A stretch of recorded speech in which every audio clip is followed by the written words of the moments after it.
Hola, buenas tardes. Vamos a hablar de lo que es el intervalo de confianza para la diferencia de proporciones. Primero que nada hay que saber a qué se refiere lo que es el intervalo de confianza para la diferencia de proporciones.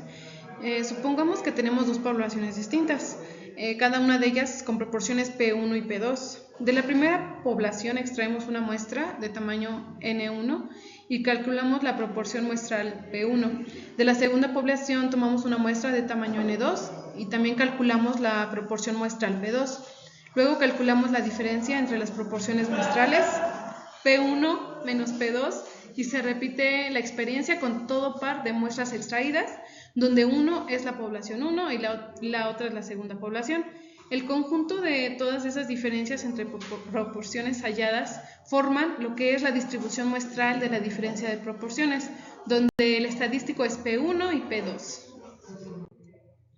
P1 y P2 se refiere a distribución muestral de la diferencia de proporciones. Y lo que son, igual utilizamos las medias, que es media 1 y media 2, que es la diferencia de medias de la población. Y para poder calcular la probabilidad del comportamiento de la diferencia de las proporciones en la muestra, utilizaremos lo que son las fórmulas que están plasmadas en esta diapositiva. En esta parte mostraremos un ejercicio. En el ejercicio se desea determinar si un cambio en el proceso de fabricación de cierto tipo de pieza ha sido efectivo o no. Para esto se toman dos muestras aleatorias, una antes y otra después del cambio. Los resultados se presentan en la tabla. Lo que tenemos que hacer es construir un intervalo de confianza del 90% para decidir si el cambio tuvo efecto positivo o no. Como podemos ver aquí en la tabla, tenemos el número de piezas defectuosas y el número de piezas analizadas.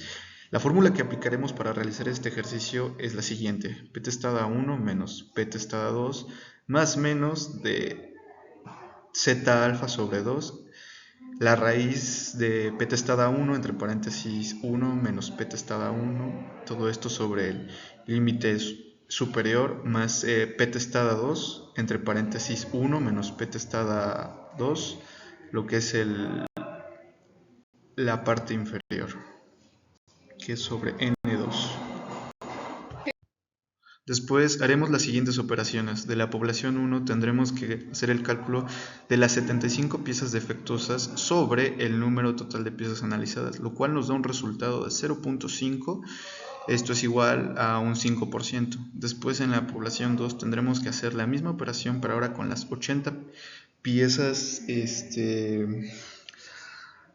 defectuosas sobre el número de piezas analizadas, lo cual nos da un resultado de 0.04, equivalente a un 4%. Para nuestro nivel de confianza, que es el 0.90, que eso equivale al 90%, entonces eso quiere decir que nuestro alfa es igual a 0.10, que equivale al 10%. Después de ello vamos a buscar en lo que es nuestra tabla de Z, nuestro valor, que es 0.05. Como podemos observar de este lado en nuestra tabla, que es nuestro nivel de confianza, que es del 90%, y de nuestros grados de libertad 0.05, y nos da 1.645.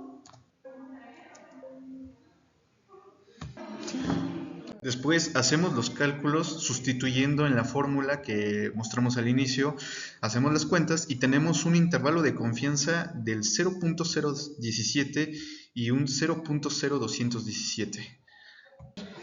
Entonces tenemos un nivel de confianza del 90%, lo que quiere decir que nuestros intervalos de nivel de proporción están entre 0.017 y 0.0217. Bueno, ¿cómo interpretamos este intervalo? Hacemos una recta y ponemos el límite inferior, que es 0.017, y el límite superior del intervalo. Y vamos a ubicar el 0 en medio porque tenemos una diferencia y buscamos el número 0. Y nos damos cuenta que el valor de 0 se encuentra entre el límite inferior y el límite superior. Por el 0 encontrarse entre estos dos límites, vamos a concluir que no hay diferencia significativa entre la proporción de defectuosos antes del cambio y después del cambio. Eso quiere decir que el cambio no generó una disminución significativa. Entonces, por lo que podemos concluir, no hay ningún cambio.